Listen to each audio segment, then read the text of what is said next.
என்ன நினைச்சிட்டாருன்னா ஆகாப் ராஜா சாப்டரை க்ளோஸ் பண்ணணும்னு அவர் பரலோகத்துல நியமிச்சிட்டார். இதை தான் நம்ம அண்டர்ஸ்டாண்ட் பண்ணிக்கணும். பரலோகத்துல ஒன்று நியமிச்சுட்டா பூலோகத்துல ஒன்று மாற்றவே முடியாதுன்னு என்று கர்த்தர் எச்சரிக்கிறார். ஷதர் ரெக்கெத்தரிபாலர். கர்த்தரோட பரிசுத்த நாமத்துக்கு ஸ்தோத்திரம். இந்த ஒயிட் ஹவுஸ் மினிஸ்ட்ரிஸ் மூலயமா உங்களெல்லாம் நான் சந்திக்கிறதுல ரொம்ப சந்தோஷப்படுறேன். செய்திக்கு போகிறதுக்கு முன்னாடி ஒரு சின்ன ஜெபம் பண்ணிட்டு நம்ம செய்தி ஆரம்பிப்போம்.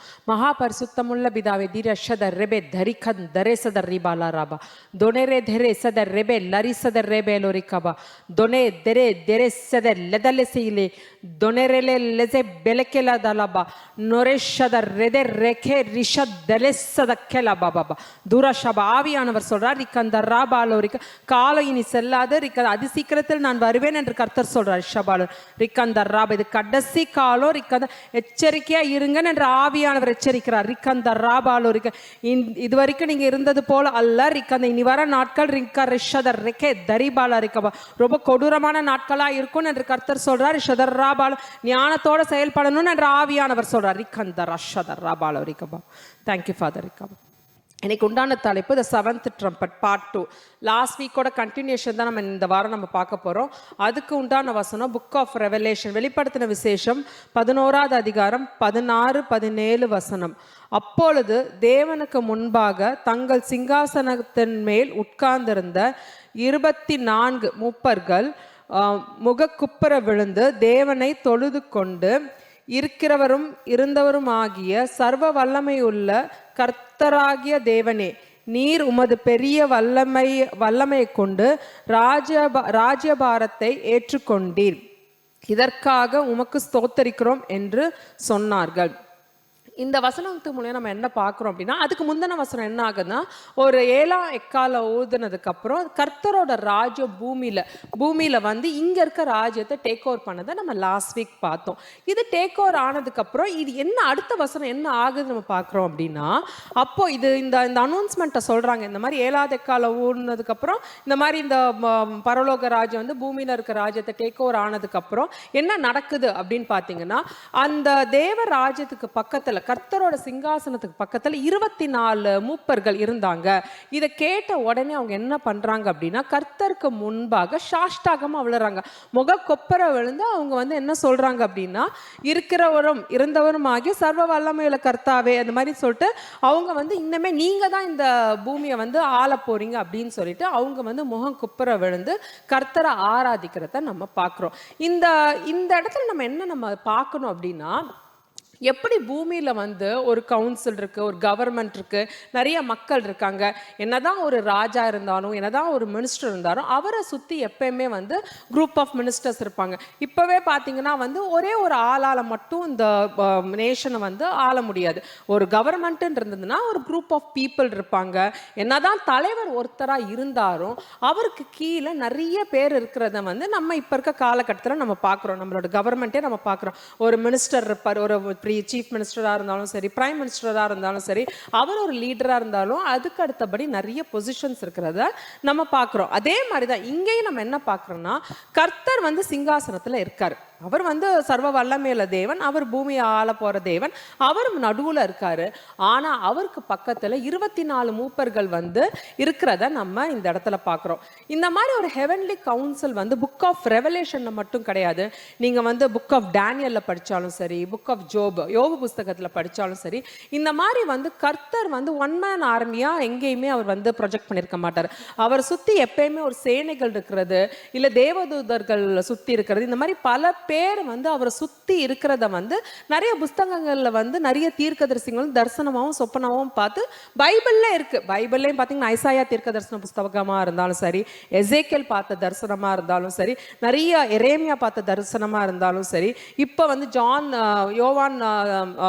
ஜான் பார்த்த தரிசனமா இருந்தாலும் சரி, எல்லாம் காமனா என்ன ஒரு தரிசனம் பார்க்கறாங்க அப்படின்னா, கர்த்தர் இருக்காரு, சிங்காசனத்துல இருக்காரு, அவரை சுத்தி இருக்க பார்க்கறாங்க. 24 பேர் அப்படின்றது வந்து நிறைய ஸ்காலர்ஸ் என்ன இன்டர்பிரேட் பண்றாங்கன்னா, 12 பேர் வந்து அப்போஸ்தர்கள்ன்றாங்க. இன்னொன்று 12 பேர் வந்து ட்ரைப்ஸ் ஆஃப் இஸ்ராயல் அப்படின்றாங்க. இது ஒரு பக்கம் இது தனியாக இருக்கட்டும். ஆனால் வந்து நம்ம என்ன இதில் அண்டர்ஸ்டாண்ட் பண்ணிக்கணும்னா, எப்பவுமே கர்த்தர் வந்து தனியாலாம் ஆப்ரேட் பண்ண மாட்டார். அவரை சுற்றி வந்து யாராவது வந்து ஒரு ஒரு ஒரு ஹெவன்லி கவுன்சில் இருக்கிறத நம்ம பார்க்குறோம். எப்படி பூமியில் வந்து ஒரு கவுன்சில் இருக்கோ அதே மாதிரி பரலோகத்தில் இருக்கிறத நம்ம பார்க்குறோம். ஸோ கர்த்தர் வந்து அவர் முடிவு எடுக்கும் போது, அவர் வந்து பேசும்போது எப்பயுமே தனியாலாம் பேசுறது கிடையாது. பரலோகத்தில் வந்து எப்பவுமே ஒரு ஒரு ஒரு ஒரு பீப்புள் சுற்றி இருக்கிறத நம்ம நிறைய புஸ்தகங்கள்ல நம்ம பார்க்குறோம். நம்ம ஏன் இதை நம்ம தியானிக்கணும் அப்படின்னா, நம்ம ஒரு விஷயத்தை அனலைஸ் பண்ணணும். ஏன்னா பரலோக ராஜ்யம் பூமிக்கு வரப்போகுது. கர்த்தர் சொல்றார் ரிக்கந்தரா ஷதர்ரா பாலோரிக்கா, அந்த பரலோக ராஜ்யம் பூமிக்கு வரும்போது ரிக்கந்தர்ரா அதில் நீங்கள் கைவிடப்படக்கூடாதுன்னு என்று கர்த்தர் சொல்றார் ஷதர். அதனால பைபிளில் வேதத்தை தியானிக்கணும்னு என்று கர்த்தர் சொல்றார் ஷதர் ரபா தரிஷதர் ரபா லக்கெல்லா ரபா. ஸோ கர்த்தர் வந்து ஒரு ஹெவன்லி கவுன்சிலை வச்சு எல்லா முடிவுகளையும் எடுக்கிறத நம்ம பார்க்குறோம். யோபு புஸ்தகத்துலேயும் அப்படி தான் நடக்குது. இந்த யோபு புஸ்தகத்துல என்ன நடக்கும்போது கர்த்தர் இருக்காரு, எல்லாரும் அவங்களை வந்து பிரசன்டிங் தெம்செல்வ்ஸ் தான் இருக்கும். புக் ஆஃப் ஜோப்ல படிச்சீங்கன்னா தெரியும். இன்னொரு ஆச்சரியமான விஷயம் என்னன்னா, லூசிஃபரே வந்து கர்த்தருக்கு முன்னாடி வந்து நின்றுப்பான். He came to present himself அப்படின்னு இருக்கும். இதுல என்ன தெரியுதுன்னா, லூசிஃபரே கர்த்தருக்கு வந்து அவன் என்ன செய்யறான், என்ன பார்த்தான்றத அவன் சொல்றத நம்ம அந்த புஸ்தகத்துல பார்க்குறோம். அப்ப கர்த்தர் என்ன கேட்கிறாரு, இந்த மாதிரி வந்து நீ யோபுவை பத்தி என்ன நினைக்கிற அப்படின்னு லூசிஃபரை கிட்ட கேட்கிற, சாத்தான்கிட்ட கேட்கிறார். உடனே சாத்தான் வந்து சொல்றான் அந்த மாதிரி யோபு இருக்கா அப்படின்னு சொல்லிட்டு, அது டிஃப்ரெண்ட் ஸ்டோரி. ஸோ இதுலேருந்து நமக்கு என்ன தெரியுது அப்படின்னா, எல்லா புஸ்தகத்திலையும் வந்து இந்த ஹெவன்லி கவுன்சிலை பற்றி நம்ம பார்க்குறோம். இந்த ஹெவன்லி கவுன்சிலில் என்னதான் நடக்குது, என்ன பண்ண போகிறாங்க அப்படின்றத நம்ம இன்னைக்கு பார்க்க போகிறோம். ஒன்று ராஜாக்கள் 22வது அதிகாரம் 19வது வசனத்தில் நம்ம என்ன பார்க்குறோம் அப்படின்னா, அந்த டைமில் ஆகாப் ராஜா இருக்கார். எலியா வந்து சபிக்கிறாரு. அதுக்கப்புறம் ஆகாப் ராஜா வந்து தன்னைத்தானே தாழ்த்துறாரு. இன்ஃபேக்ட் அதுக்கு முன்னாடி என்ன ஆகும்னா, ஆகாப் ராஜா ரொம்ப தப்பு பண்ணதுனால அப்போ வந்து எலியா வந்து ஒரு சாபம் விட்டுருப்பார். இந்த மாதிரி வந்து உன்னோட ரத்தம் வந்து நாய்கள் வந்து நக்கும் அப்படின்னு சொல்லிட்டு சாபம் விட்டுருப்பார் எலியா வந்து ஆகாப் ராஜாவை பார்த்து. உடனே ஆகாப் ராஜா என்ன பண்ணுவாருன்னா, டக்குன்னு அவரை தாழ்த்தி மன்னிப்பு கேட்டிருப்பார் கர்த்தர்கிட்ட. உடனே கர்த்தர் என்ன சொல்வார் அப்படின்னா, இவன் தாழ்த்தினதுனால இந்த தண்டனையை நான் இப்போ உடனே செய்ய மாட்டேன். இவன் திரும்பி அவனோட பழைய நிலைமைக்கு போனான் அப்படின்னா இந்த சொன்ன நியாய தீர்ப்பு வந்து அவன் வாழ்க்கையில நிறைவேறும் அப்படின்னு சொல்லிட்டு கர்த்தர் வந்து அந்த நியாய தீர்ப்பை தள்ளி வைக்கிறார். ஆவியானவர் சொல்றாரு, ஷதர் ரெபே லக்கே லதர் சதர் ரபா லோரிகபா ருதர் ரபா தர் ரபா, மன்னிக்கிற தேவன் சொல்லிட்டு இருக்கத நீங்க மறுபடியும் தப்பு பண்ணிட்டு இருக்கீங்க என்று கர்த்தர் சொல்றாரு. ஷதர் ரபா லோகே தரிஷத, கர்த்தர் சொல்றாரு ரிக்கந்த ரபா, கர்த்தரை நீங்க ரொம்ப கோவப்படுத்தீங்கன்னா ரிக்கந்த அவர் நியாய தீர்ப்பை கண்டிப்பா நிறைவேற்றுவாருன்னு என்று கர்த்தர் எச்சரிக்கிறார். ஷபா தரிபா லரிகபா. ஸோ அப்போ ஆகாப் ராஜா வந்து தாழ்த்தினதுனால அவர் வந்து கர்த்தர் அந்த டைம்ல மன்னிச்சிருப்பாரு. அதுக்கப்புறம் என்ன ஆகுதுன்னா, இஸ்ரேலுக்கும் மற்ற சிரியாவுக்கும் வந்து எந்த விதமான சண்டைகளுமே இருக்காது. கிட்டத்தட்ட 3 years வந்து அந்த எல்லா இரு நாட்டும் வந்து ரொம்ப பீஸ்ஃபுல்லாக இருந்திருப்பாங்க. ஆனால் ஒரு பகுதி, இஸ்ரேலோட ஒரு பகுதி வந்து சிரியா கிட்ட இருந்திருக்கும். அப்போ என்ன ஆகுது அப்படின்னா, யூதா தேசத்து ராஜா வராரு. யூதா தேசத்து ராஜாவும் இஸ்ரேல் ராஜா ஆகாப், இவங்க 2 பேரும் என்ன டிஸ்கஸ் பண்ணுறாங்கன்னா, இன்னும் நம்மளோட தேசம் அந்த ஊர்கிட்ட இருக்கு, நம்ம எப்படியாவது அந்த தேசத்துக்கிட்ட போய் போர் பண்ணி அந்த இடத்த நம்ம வாங்கிக்கணும் அப்படின்னு சொல்லிட்டு இவங்கெல்லாம் டிஸ்கஸ் பண்ணுறாங்க. அப்ப வந்து யூதா தேசத்து ராஜா என்ன சொல்றாருன்னா, ஆகாப் ராஜா கிட்ட என்ன சொல்றாருன்னா, எப்பவுமே வந்து அந்த காலத்துல என்ன பண்ணுவாங்கன்னா, ராஜா வந்து முடிவெல்லாம் உடனே எல்லாம் எடுக்க மாட்டாங்க. அவங்களுக்குன்னு வந்து செட் ஆஃப் தீர்க்கதரிசிகள் இருப்பாங்க, அஸ்ட்ராலஜர்ஸ் இருப்பாங்க. இதெல்லாம் வந்து அவங்களோட கோர்ட்ல எப்பவுமே இருப்பாங்க. அவங்க கிட்ட சஜஷனும் சொல்யூஷனும் கேட்காம இவங்கெல்லாம் போக மாட்டாங்க. அப்போ வந்து அந்த யூதா ராஜா கிங் ஆஃப் ஜூடா என்ன சொல்றாருன்னா, இஸ்ரேல் ராஜாட்ட சொல்றாரு, உங்களோட தீர்க்கதரிசிங்க கிட்ட போய் கேளுங்க, இன்கேஸ் நம்ம அந்த நாட்டுக்கு சிரியா நாட்டுக்கிட்ட போய் நம்ம போர் பண்ணோம் அப்படின்னா நம்ம ஜெயிப்போமா இல்லை நம்ம தோத்துருவோமா, நம்ம வந்து ஒரு சஜஷன் கேட்காம வந்து போரை பேட்டில் பண்ண போயிடக்கூடாதுன்னு சொன்ன உடனே ஆகாப் ராஜா என்ன பண்றாரு, எல்லா தீர்க்கதரிசியும் கூப்பிடுறாரு. கிட்டத்தட்ட 400 தீர்க்கதரிசி இருக்காங்க. அவங்க கிட்ட வந்து இந்த மாதிரி சொல்றாரு, நான் வந்து இந்த மாதிரி போர் பண்ணலான் இருக்கேன், அந்த நாட்டை திருப்பி கான்கேர் பண்ணலான் இருக்கேன், நீங்க என்ன சொல்றீங்கன்னு அந்த 400 ப்ராஃபிட்ஸும் என்ன சொல்லுவாங்கன்னா, நீங்க போனீங்கன்னா இந்த வெற்றி உங்களுக்கு தான், கண்டிப்பா கைப்பற்றுவீங்க அப்படின்னு சொல்லிட்டு ஆகாப் கிட்ட எல்லா தீர்க்கதரிசிகளும் சொல்றாங்க. ஆனா கிங் ஆஃப் ஜூடா அவர் வந்து என்ன சொல்றாரு அப்படின்னா, அந்த யூத தேசத்து ராஜா வந்து அவருக்கு வந்து கன்வின்ஸ் ஆயிருக்க மாட்டார். இல்ல இல்ல இவங்க ஆன்சர் எனக்கு எதுவுமே கன்வின்சிங்கா இல்ல, எனக்கு வந்து உண்மையான தீர்க்கதரிசி, உங்க தேசத்துல இருக்க உண்மையான தீர்க்கதரிசி யாராவது இருந்தாங்கன்னா சொல்லுங்க, அவங்க கிட்டயும் ஒரு வார்த்தை கேட்டுக்கலாம் அப்படின்னு சொல்லிட்டு அவங்க வந்து சஜஷன் அப்போ அவங்க எல்லாம் பேசிக்கிறாங்க. உடனே வந்து ஆகாப் ராஜா சொல்வாரு, ஒருத்தர் இருக்காரு, அவர் பேர் வந்து மிக்காயான்னு ஒரு தீர்க்கதரிசி இருக்காரு. ஆனா அந்த தீர்க்கதரிசி நம்ம கேட்கிற மாதிரி அவர் பதில் சொல்ல மாட்டாரு. நமக்கு எப்பயுமே நான் கேட்கும் போது அவருக்கு ஒரு ஒரு ஒரு வேற மாதிரி ஒரு பதில் தான் சொல்லுவார். எனக்கு அதுல இஷ்டமே இருக்காது. அவர்கிட்ட போயா நம்ம கேட்கணும்னு உடனே கிங் ஆஃப் ஜூடா சொல்வார், இல்ல இல்ல நீங்க போய் கேளுங்க, அவர்கிட்ட ஒரு நம்ம சஜஷன் நம்ம கேட்டுட்டு தான் இந்த பேட்டிலுக்கு நம்ம போகணும் அப்படின்னு சொல்லும் போது அவர் வராரு. அதுக்கு முன்னாடி இந்த தீர்க்கதரிசிங்கெல்லாம் இருப்பாங்க. ஜெடேக்கியான்னு ஒருத்தர் இருப்பார். அவர் வந்து ஒரு மெசேஜ் அனுப்புவார். என்ன அனுப்புவார் அப்படின்னா, நாங்கள்லாம் வந்து போர் பண்ணுங்கன்னு சொல்லிட்டோம், நீங்க என்ன பண்ணுங்க, அந்த மிக்காயா கிட்ட இந்த தீர்க்கதரிசி இந்த மெசேஞ்சர் போய் என்ன சொல்வாருன்னா, நீங்களும் அதே வந்து சொல்லுங்க, போர் பண்ணுங்க, நீங்க வெற்றி பெற்றுவீங்கன்னு சொன்ன உடனே மிக்காயாவுக்கு பயங்கர கோவம் வந்துடும். ஏன்னா அவர் வந்து கர்த்தரோட உண்மையான தீர்க்கதரிசி. அவர் சொல்லுவாரு, எனக்கு தேவன் என்ன வெளிப்படுத்துறாரோ அதை மட்டும்தான் நான் வெளிப்படுத்துவேன் அப்படின்னு சொல்லிட்டு அவர் வராரு. உடனே வந்து ராஜா கேட்கிறாரு, இந்த மாதிரி நாங்க போலாமான்னு. அவர் சொல்லுவாரு, இல்ல இல்ல நீங்க போனீங்கன்னா, மிக்காயா தீர்க்கதரிசி சொல்றாரு, நீங்க போனீங்கன்னா கண்டிப்பா இந்த போர்ல நீங்க தோத்து போயிடுவீங்க அப்படின்னு சொன்ன உடனே மற்ற 400 ப்ராஃபிட்ஸ் வந்து இல்ல இல்ல எங்களுக்கு கடவுள் வந்து ஜெயிச்சிருவாருன்னு தானே வெளிப்படுத்துறாரு அப்படின்னு சொல்லிட்டு இவங்கெல்லாம் ஆர்குமெண்ட்குள்ள இன்வால்வ் ஆறாங்க. 400 ப்ராஃபிட்ஸ் வந்து ஒரே பதில் சொல்றாங்க, ஜெயிச்சிருவாருன்றாங்க. இந்த தீர்க்கதரிசி மட்டும் என்ன சொல்றாரு அப்படின்னா, இல்ல இவர் இன்கேஸ் அவர் பேட்டில் ஃபீல்டுக்கு போனா அவர் கண்டிப்பா தோத்துருவாரு அப்படின்னு சொல்லிட்டு இவர் ஸ்ட்ராங்கா சொல்றாரு. அப்ப அங்க ஆர்குமெண்ட் நடக்கும்போது அப்புறம் மிக்காயா தீர்க்கதரிசி சொல்லுவார், நான் இங்க வரத்துக்கு முன்னாடி ஒரு தரிசனத்தை பார்த்தேன் அப்படின்னு சொல்லிட்டு அவர் எக்ஸ்பிளைன் பண்ணார். அந்த தரிசனத்துல கர்த்தரோட சிங்காசனத்தை நான் பார்த்தேன், கர்த்தர் உட்கார்ந்து இருந்ததை நான் பார்த்தேன். இது நம்ம ஆக்சுவலி நீங்க ரொம்ப கவனிக்க வேண்டிய விஷயம் ராவியானவர் சொல்ற. அப்போ கர்த்தர் அவர் பார்க்கறாரு. அவர் பக்கத்துல வந்து thousands of angels நிறைய பேர் இருக்கிறதையும் பார்க்கறாரு. அப்போ கர்த்தர் பேசுறாராம், இந்த மாதிரி வந்து ஆகாப் வந்து அந்த பேட்டலுக்கு கண்டிப்பா போய் தான் ஆகணும், அவனை எப்படி போக வைக்கிறதுன்னு கர்த்தர் கேட்கிறார். அப்போ இதுல ஒரு 3 டிரான்ஸ்லேஷன் என்ன போட்டிருந்ததுன்னா, ஒரு டிரான்ஸ்லேஷன் வந்து ஈவில் ஸ்பிரிட்னு போட்டிருந்தது, இன்னொரு டிரான்ஸ்லேஷன்ல வந்து லைங் ஸ்பிரிட் அப்படின்னு போட்டிருந்தது. ஸோ நீங்க பைபிள் வாசிக்கும் போது ஒரு 3-4 டிரான்ஸ்லேஷன்ல படிச்சாதான் உங்களுக்கு நல்லாவே புரியும் என்று கர்த்தர் சொல்றார். அப்போ அந்த இடத்துல அவர் என்ன பார்க்குறாருன்னா, ஒரு இந்த ஆகாப் ராஜாவை எப்படியாவது பேட்டில் ஃபீல்டுக்கு நான் போக வைக்கணும், இதுக்கு யார் என்ன பண்ணுவா, பரலோகத்துலேருந்து யார் என்ன பண்ணுவா அப்படின்றப்போ அப்போ ஒரே ஒரு ஈவில் ஸ்பிரிட் வந்து வருது, கர்த்தர்கிட்ட வருது. நான் வேணா போய் இந்த 400 ப்ராஃபிட்ஸ்க்கு வாயிலையும் போய் ஒரு பொய்யின் ஆவியை நான் ஊத்துன உடனே இவங்கெல்லாம் வந்து ஆகாப் ராஜாவை போக சொல்லுவாங்க, அப்போ வந்து ஆகாப் ராஜா போயிடுவாரு அப்படின்னு சொல்லிட்டு இந்த மாதிரி ஒரு தரிசனத்தை பார்த்தேன்னு வந்து மிகாயா தீர்க்கதரிசி சொன்ன உடனே அந்த எல்லா தீர்க்கதரிசிகளுக்கும் பயங்கரமான கோவம் வந்துடும். என்ன கோவம் வந்துடும்னா, நீ யாரை பார்த்து என்ன பேச்சு பேசுற, எங்க கிட்டயா வந்து ஈவில் ஸ்பிரிட் இருக்குன்னு, எங்க கிட்டயா வந்து பொய்யின் ஆவின்னு இருக்குன்ற, இல்லைன்னு சொல்லிட்டு எல்லாம் ஆர்குமெண்ட் பண்றாங்க. உடனே வந்து இவங்க என்ன அங்க ஒரு சொல்றாங்கன்னா, இந்த மாதிரி ஒரு மிகாயா தீர்க்கதரிசி வந்து இந்த மாதிரி ஒரு தீர்க்க தரிசனத்தை உரைச்சதுனால என்ன ஆகும்னா, அவர் பேசாம வந்து ஒரு ஜெயிலில் போட்டிருங்க, ஜெயிலில் போட்டும் வெறும் தண்ணியும் பிரெட்டும் மட்டும் கொடுங்க. ஆகாப் ராஜா என்ன சொல்வார்னா, நான் போயிட்டு வெற்றியோட வருவேன், வெற்றியோட வரும்போது இவர் பார்க்கறதுக்கு உயிரோட இருக்கணும், அது வரைக்கும் இவர் உயிரோட இருக்கணும், நான் போறேன் அப்படின்னு சொல்லிட்டு அவர் கிளம்புறாரு. ஒன்று மிகாயா தீர்க்கதரிசி சொல்றாரு, இன்கேஸ் நீங்க பேட்டிலுக்கு போய் உயிரோட வந்துட்டீங்கன்னா என்கிட்ட பேசுனது கர்த்தரே இல்லைன்றத நான் வந்து ஒத்துக்கிறேன், என்கிட்ட கர்த்தரே பேசலன்றதை ஒத்துக்கிறேன்னு சொல்லிட்டு அவரும் அந்த பிரிசனுக்கு போயிடுறாரு. ஆகாப் ராஜாவும் கிளம்புறாரு.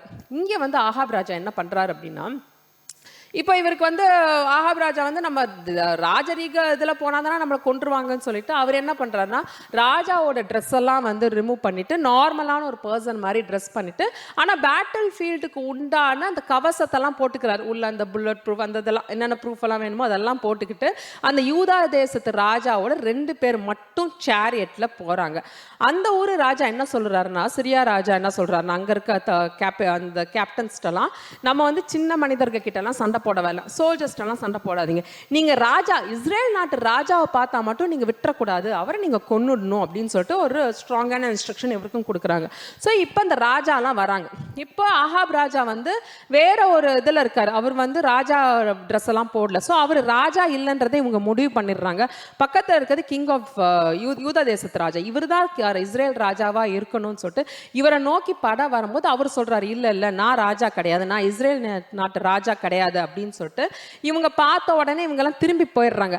இப்போ என்ன நடக்குது அப்படின்னா, இப்போ இஸ்ரேல் ராஜா பார்க்கறாரு, வேற ட்ரெஸ்ல இருக்கிறத பார்க்கறாரு. கர்த்தர் என்ன நினைச்சிட்டாருன்னா, ஆஹாப் ராஜா சாப்டரை க்ளோஸ் பண்ணணும்னு அவன் பரலோகத்தில் நியமிச்சிட்டார். இதை தான் நம்ம அண்டர்ஸ்டாண்ட் பண்ணிக்கணும். பரலோகத்தில் ஒன்று நியமிச்சுட்டா பூலோகத்தில் ஒன்று மாற்றவே முடியாதுன்னு என்று கர்த்தர் எச்சரிக்கிறார். ஷதர் ரெக்கெட் தரி பலர். அப்போது இவர் வந்து என்னதான் வந்து வேற ட்ரெஸ்ல இருக்காரு. அப்போ அவருக்கு கான்ஃபிடென்ட் வந்துருச்சு, நம்மள இந்த ஊர் மக்கள் வந்து ராஜான்றதை கண்டுபிடிக்கல, இவங்கெல்லாம் போயிட்டாங்க அப்படின்னு சொல்லிட்டு இவர் தூரத்துலேருந்து பார்த்துட்டு இருக்காரு. ஆனால் அந்த பேட்டில் ஃபீல்டில் பயங்கர சண்டை நடக்கும் போது ரேண்டமாக அவங்க வந்து இவங்களை நோக்கியே ஆரோ இது பண்ணலை, ரேண்டமாக ஒரு ஆரோ வந்து என்ன ஆகுதுன்னா அங்கே சண்டை போட்டுட்டு இருக்க தெரியாமல் அந்த ஆரோ வந்து ஆஹாப் ராஜா வந்து குத்திடுது. இதில் என்ன நம்ம பார்க்கணும் அப்படின்னா, இன்ஃபேக்ட் அவர் வந்து அந்த ஃபுல் பேட்டில் ஃபீல்டு வந்து அடிப்படாத அளவுக்கு எல்லா ட்ரெஸ்ஸையும் போட்டிருப்பாரு. ஆனால் அந்த ஆரோ எப்படி போய் குத்திருக்கோம் அப்படின்னா, எந்த இடத்துல அந்த கவசம் இல்லையோ அந்த இடத்துல போய் குத்திருக்கோம். அப்போ அவர் அப்படியே ப்ளீடிங் பயங்கரமாக ப்ளீட் ஆக ஆரம்பித்தோடனே கிங் ஆஹாப் என்ன சொல்லியிருப்பாரு அப்படின்னா, என்னை கூட்டிகிட்டு போயிடுங்க, இந்த இடத்துல நான் சாகக்கூடாது, நான் என் ஊரில் போய் தான் சாகணும், சீக்கிரம் போ அப்படின்னா. அது வரைக்கும் அவங்களுக்கு தெரிஞ்சிருக்காது ஆஹாப் ராஜா வந்து இஸ்ரேல் ராஜாவை நம்ம கொண்டுட்டோம்னு அவங்களுக்கு தெரிஞ்சிருக்காது. இவங்கெல்லாம் போகிறாங்க, அந்த சேரியட்டை வேகமாக எடுத்துட்டு இஸ்ரேலுக்கு போகிறாங்க. இஸ்ரேலுக்கு போன உடனே என்ன ஆகுதுன்னா, அந்த போகிற வழியில் அவர் இறந்துடுறாரு. அங்கே போனவுடனே அவர் அந்த டெட் பாடி வந்தோன்னா அதுக்கு உண்டான சடங்கெல்லாம் செய்ய அந்த பாடி எடுத்துகிட்டு போயிடுறாங்க. அந்த சேரியட்டில் ஆஹாபோட ரத்தம் அப்படியே இருக்கு. அதை வாஷ் பண்ண எடுத்துகிட்டு போகும்போது எலியா தீர்க்கதரிசி என்ன உரைச்சாரோ, நீ உன்னோட ரத்தத்தை வந்து நாய்கள் நக்கும் அப்படின்னு சொல்லிட்டு ஒரு ஒரு ஒரு தீர்க்கதரிசனத்தை உரைச்சிருப்பார். அந்த தீர்க்கதரிசனம் அவர் சொன்ன மாதிரி என்ன ஆயிருக்குன்னா, அந்த சேரியட்ல இந்த ரத்தத்தை வந்து நாய்கள் நக்கிறத நீங்க பைபிளை வாசிச்சாலே புரியும். அதுல இருக்கும் ஃபுல்லா எலியா எப்படி வந்து தீர்க்க தரிசனம் உரைச்சாரோ அதே மாதிரி நீங்க நிறைவேறத பார்த்துருப்பீங்கன்னு கர்த்தர் சொல்றார். ஷதர் ரெபெத் தரிக்கந்தர் ராபால. அதனாலதான் கர்த்தர்கிட்ட நீங்க ரொம்ப கேர்ஃபுல்லா இருக்கணும்னு ஆவியானவர் சொல்றார். அரிக்கந்த் மன்னிப்பு உண்டுதான், அரிக்கந்தர் மறுபடி செய்யற தப்புக்கு மன்னிப்பே கிடையாதுன்னு என்று கர்த்தர் எச்சரிக்கிறார். ஷதர் ராபா தரிபால் அரக்கபரா. எல்லாருக்குமே வந்து சாது சுந்தர் சிங் பத்தி நிறைய பேருக்கு தெரியும். ஊழியத்துக்கு வரோம் அப்படின்னாலே நிறைய பேர் இந்த சாது சுந்தர் சிங்கை பத்தி கேட்டிருப்போம், படிச்சிருப்போம். எல்லா ப்ரீச்சர்ஸும் ப்ராஃபெட்ஸும் வந்து இந்த சாது சுந்தர் சிங்கை பற்றி ஏதாவது ஒரு ப்ரீச்சிங்கில் கண்டிப்பாக சொல்லியிருப்பாங்க. அவர் நிறைய புஸ்தகம் போட்டிருக்காரு, இந்த மாதிரி வந்து ட்ரீம்ஸ் அண்ட் விஷன்ஸ். அவர் ஒரு பக்கம் சுவிசேஷம் அறிவிச்சாலும் இன்னொரு பக்கம் அவரோட லைஃப் ஸ்டோரி எப்படி இருக்குன்னா, அவர் இந்த ஆவிக்குரிய விஷயம் என்னென்ன எப்படிலாம் ஆவிக்குரிய விஷயங்கள் நடக்குதுன்னு சொல்லிட்டு ஒரு 2-3 புஸ்தகம் போட்டிருக்காரு. அப்போஸ்தல்ஸ் ஃபீட், அப்புறம் விஷன்ஸ் அண்ட் ட்ரீம்ஸ், இந்த மாதிரி 2-3 புஸ்தகம் இருக்காரு. அதில் வந்து இன்னொரு புஸ்தகமும் போட்டார். அது என்னன்னா கைலாஷ மகரிஷி அப்படின்னு சொல்லிட்டு ஒரு புஸ்தகம் இருக்கு.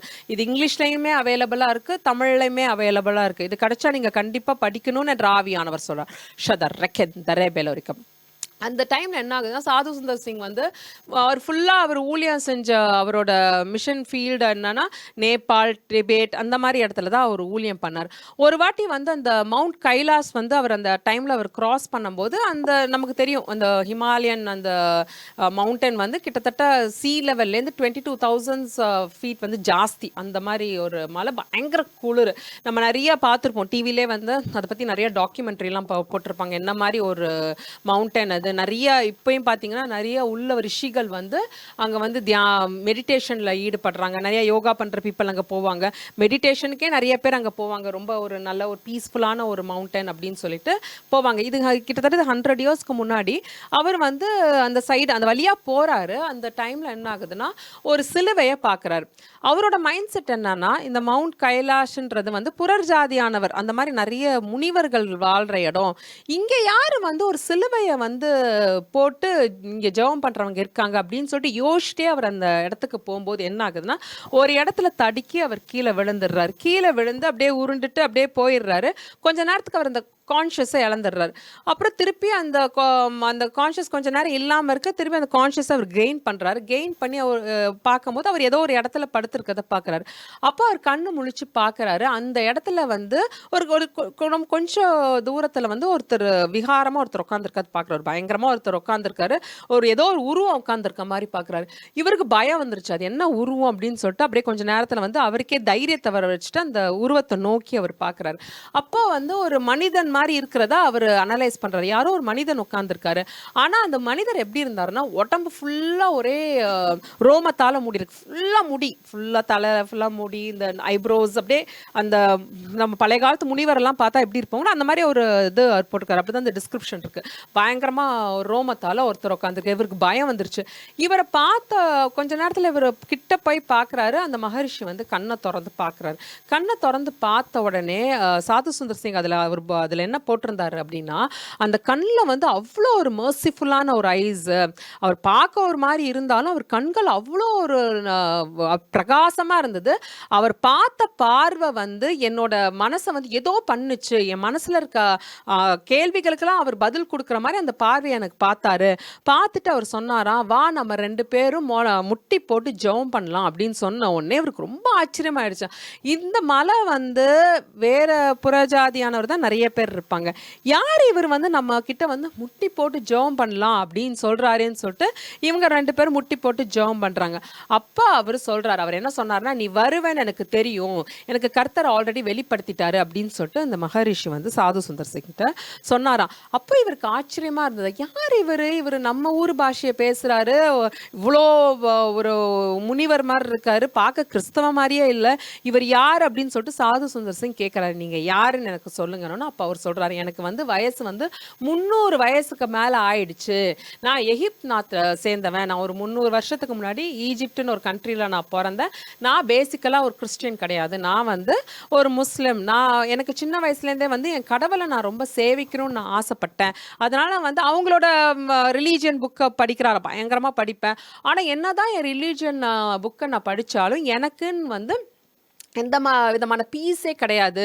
நான் செத்ததுக்கப்புறம் என்ன ஆகும், என் ஆத்மா என்ன ஆகும், என் கடவுளை நான் பார்ப்பேனா, இதெல்லாம் நிறைய கேள்விகள் இருந்து இருக்க நான் என் ஜெபத்தை நான் என்னோட ரிலீஜன் புக்கை நான் பயங்கரமாக படித்து மெடிடேட் பண்ணி ஃபாஸ்டிங்கிறது எல்லாம் பண்ணேன். என்ன பண்ணாலும் எனக்கு வந்து மனசார வந்து எந்த விதத்துலேயும் வந்து எனக்கு நிம்மதியே கொடுக்கல. யார் ஏன் எனக்கு நிம்மதியே இல்லைன்னு யோசிச்சுட்டு இருக்கும் போது அந்த டைமில் வந்து ஒரு கிறிஸ்டியன் பிரிஸ்ட் எங்கள் ஊருக்கு வந்தார். அவர் வந்து இயேசுவை பற்றி சொன்னார். அவர் என்ன சொன்னார்னா, நீங்கள் தேடுற நிம்மதி வந்து இயேசு கிறிஸ்துவால் கொடுக்க முடியும், அவர் தான் உங்களுக்காக மரிச்சார் அப்படின்னு சொல்லும் போது என்னையே அறியாமல் என்னோட வாழ்க்கையை நான் இயேசு கிறிஸ்துவ கிட்ட நான் ஒப்பு கொடுத்துட்டேன். அப்போ அவரோட நான் இருந்தேன். அவர் பேர் வந்து ஜெர்னாஸ் அப்படின்னு சொல்லிட்டு அவர் ஒரு பிரிஸ்ட். அவர் யார் பார்த்தீங்கன்னா பிரான்சிஸ் சேவியர். கோவாவில் அவரோட டெட் பாடி இன்னும் இது பண்ணி வச்சிருக்காங்க. அவரோட ஹாஃப் பிரதர் அவர் வந்து அந்த டைமில் அங்கே ஊழியம் பண்ண வந்தப்போ நான் பார்த்தேன் அப்படின்னு சொல்லிட்டு அவர் வந்து ஜீசஸை பற்றி சொல்லும்போது நான் வந்து என்னோட லைஃப்பை வந்து நான் ஜீசஸ்ட்டு ஒப்பு கொடுத்துட்டு அவரோட கொஞ்ச நாள் இருந்து நானும் வந்து ப்ரீச்சிங் ஆரம்பிச்சிட்டேன். நானும் நிறைய மக்களுக்கு வந்து கர்த்தரை பற்றி சுவிசேஷம் பண்ண ஆரம்பிச்சிட்டேன். அப்புறம் நான் நிறைய தேசங்களுக்கு போனேன். நான் இந்தியாவிலே நிறைய இடத்துக்கு போய் தேவனை பற்றி நான் சுவிசேஷம் ஆரம்பித்தேன். கிட்டத்தட்ட 100 வயசு ஆயிடுச்சு, இருக்கு 105 ஆயிடுச்சு. அப்போ தான் இந்த ஹிமாலயன் பிளேஸ்க்கு நான் வந்தேன். இங்கேயும் நிறைய பேருக்கு என்னோட சுவிசேஷத்தெல்லாம் ஆரம்பித்தேன். அதுக்கப்புறம் எனக்கு வயசாயிடுச்சு. அப்போ நான் கர்த்தர்கிட்ட வந்து என் உயிரை எடுத்துக்கோங்கன்னு சொல்லிட்டு தான் இந்த குகைக்கு நான் வந்தேன். அப்போ இந்த குகையில வந்து நான் ஜெபம் பண்ண ஆரம்பித்தேன். கர்த்தாவே என்னோட ஊழியம் முடிஞ்சிருச்சு, என்ன நீங்கள் எடுத்துக்கோங்கன்னு சொல்லிட்டு இந்த குகையில வந்து நான் ஜெபம் பண்ண ஆரம்பித்தேன். அப்போ என்ன ஆச்சு அப்படின்னா, நான் ஒரு வாட்டி கண்ணை மூடி ஜெபிக்கும் போது ஒரு சத்தம் கேட்டுச்சு. அந்த சத்தம் ஃபர்ஸ்ட் வந்து கண்ணை முடிச்சு பார்க்குறாரு, ஒரு சத்தமும் தெரியல, ஒரு ஃபெதர்ஸ் எல்லாம் அடிக்கிற சத்தம், என்னமோ பயங்கர ஒரு யாரோ நிறைய பேர் அந்த குகைக்குள்ளே வந்தால் எப்படி இருக்குமோ அது மாதிரி சத்தம் எனக்கு கேட்டுச்சு. பட் கண்ணை திறந்து பார்த்தா யாருமே இல்லை. அப்போ நான் என்ன பண்ணேன்னா திரும்பி நான் ஜெபம் பண்ண ஆரம்பிச்சோன்னே என் தோள் பட்டை மேலே ஒருத்தர் கையை வச்சு கூப்பிட்டார். கையை வச்ச உடனே கண் முழிச்சு பார்க்கும்போது ஏசு கிறிஸ்துவை நான் அப்படியே டைரக்டாக பார்த்தேன்.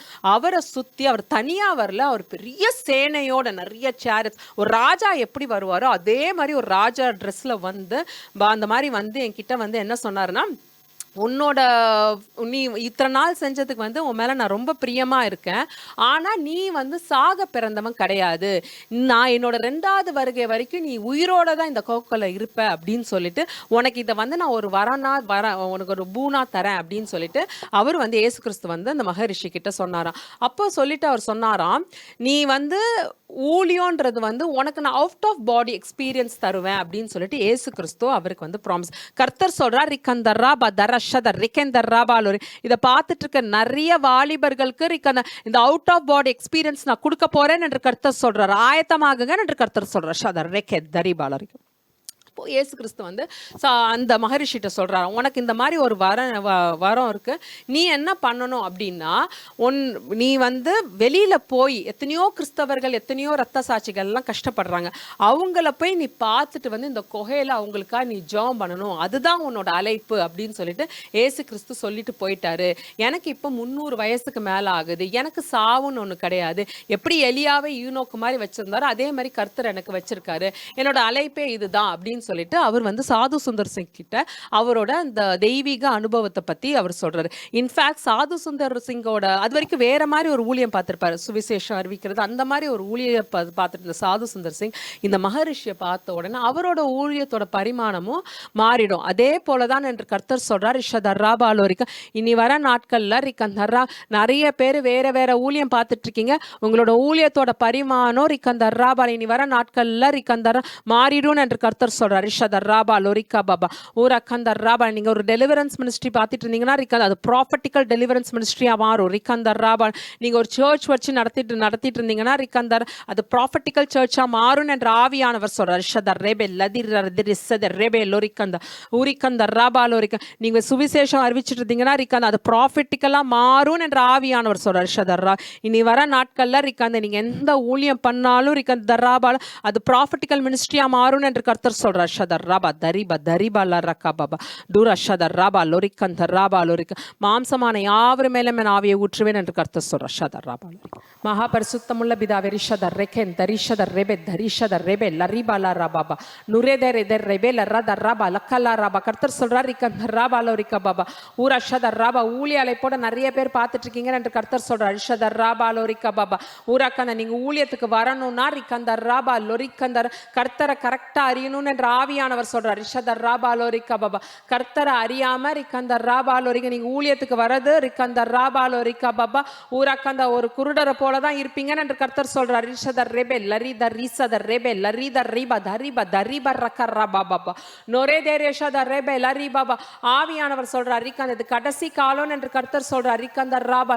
மாம்சமான யாவர் மேலும் என் ஆவியை ஊற்றுவேன், குமாரனும் குமாரத்தையும் தீர்க்கதரிசனம் உரைப்பார்கள், வாலிபர்கள் தரிசனம் காண்பார்கள், வயதானவர்கள் சொப்பனம் காண்பார்கள், என் ஊழியக்காரன் மேலையும் என் ஊழியக்காரி மேலையும் என் ஆவியை ஊற்றுவேன் என்று கர்த்தர் சொல்றார். ஷதர் ரெபே தரிஷதர் ரெபே தரிகா பாபா ருதர் ருதர் ரதர் ரெக்கே லதிரிஷதர் ராபா லோரிகபா ஊரக்கந்தர் ராபா லோரிகபா ரிக்கந்தர் ராபா. யார் யாருக்கெல்லாம் ரிக்கந்தர் ரா பரிசுத்தாவிய அபிஷேகம் வேணுமோ ரிக்கந்தர் ராபா லோரிகபா keep on praying chase the Lord. ரிக்கந்த நிறைய பேர் மேல ரிக்கந்த இப்ப அக்கினி அபிஷேகம் ஊத்த போகுதுன்னு என்று ஆவியானவர் சொல்றார். ரிக்கா ரசதர் ரெபே லரிதர் ராபா லராபா டோரெக்கெண்ட லெரெஷதர் ரெபே லரிதர் ராபா தகலாகா லஷத லெபே லராபா டோரெக்கெண்ட ரெபே லோரிகபா. கர்த்தர் சொல்றார் ரிக்கந்தர் ராபா லோரிக. கர்த்தர் சொல்றார் ரிக்கந்தர் ராபா. கர்த்தர் சொல்றார் ரிக்கந்த இந்த வரும் நாட்கள்ல ரிக்கந்தர் ராபா ஆவியானவர் அபிஷேகம் இல்லாம நீங்க செயல்பாட்டில் இருக்கவே முடியாது என்று கர்த்தர் எச்சரிக்கிறார். ரிக்கந்தர் ராபா லோரிகபா. நீங்க சபைக்கு போற மக்களா இருந்தா ரிக்கந்தர் ஆவியானவர் பெற்றுக்கொள்ளணும். ரிக்கந்தர் ராபா. எல்லா கிறிஸ்தவர்களும் ரிக்கந்த ஆவியானவர் பெற்றுக்கொள்ளணும் என்று கர்த்தர் சொல்றார். ரிக்கந்தர் ராபா லோரி. ஏசு கிறிஸ்துவா நான் பூமியில நடக்கும் போது ரிக்கந்த பரிசுத்தாவியார் அபிஷேகத்தை நான் பெற்றுக்கொண்டுட்டேன். ரிக்கந்தர்ரா. அதே போல முழுக்க ஞானஸ்தானம் தான் ரிக்கந்தர்ரா சரியான Baptism says the Lord. Rikanda Raba Lorika Baba. முழுக்கு ஞானஸ்தானம் ரிக்கந்த முழுக்கு ஞானஸ்தானம் ரிக்கந்தர். நிறைய பேர் இந்த முழுக்கு ஞானஸ்தானம் எடுக்காம இருக்கீங்கன்னு என்று கர்த்தர் சொல்றார். ரிக்கந்தர் ராபா லோரிக்க. வேகம் அந்த முழுக்கு ஞானஸ்தானம் எடுத்துக்கொள்ளுங்கள் என்று கர்த்தர் சொல்றார். ரிக்கந்தா. அதுக்கு மேல ரிக்கந்த அந்த பரிசுத்தாவின் அபிஷேகத்தை பெற்றுக்கொள்ளணும் என்று கர்த்தர் சொல்றார். ரிக்கந்த ரெக்கல ராபா பாபா டொரெக்கெல ரசத ரெசத ரெபே லரித ரிபா தரிபா லராபா டொரெக்கெல ரஷத லெக்கெ லக்கெ லக்கலபா ஊரக்கந்த ராபா லோரி. மனம் திரும்புங்கள் ரிக்க மனம் திரும்புங்கள் ரிக்க மனம் திரும்புங்கள் என்று கர்த்தர் சொல்றார். ரிக்க பரலோக ராஜ்ய சமீபமா இருக்கு. ரிக்க யாரும் கைவிடப்பட்டாதீங்க என்று கர்த்தர் எச்சரிக்கிறார். ரிக்கல்ல ரஷத கெல ரிக்கந்த நீங்க எத்தனை நூற்றாண்டா கிறிஸ்டியன்ஸா இருந்தாலும் கவலை இல்லைன்னு என்று கர்த்தர் சொல்றார். ரிக்க ஒருத்த மனசு சுத்தம் இல்லாட்டி ரிக்க பரிசுத்த ஆவியானவர் இல்லாட்டி ரிக்க தர்ராபால் நீங்க பரலோகத்துல பிரவேசிக்க முடியாதுன்னு என்று கர்த்தர் சொல்றார். ஷத ரபா லோகே தரிஷத ரபா லோகேல ரபா ரிஷத ரபா லோரிக்க பாபா ஓரிக்கந்த ரபா லோரிக்க Baba Rishabha லோரிக்க Baba ரிபாலாரங். In Jesus name I pray. Amen. Thank you Jesus.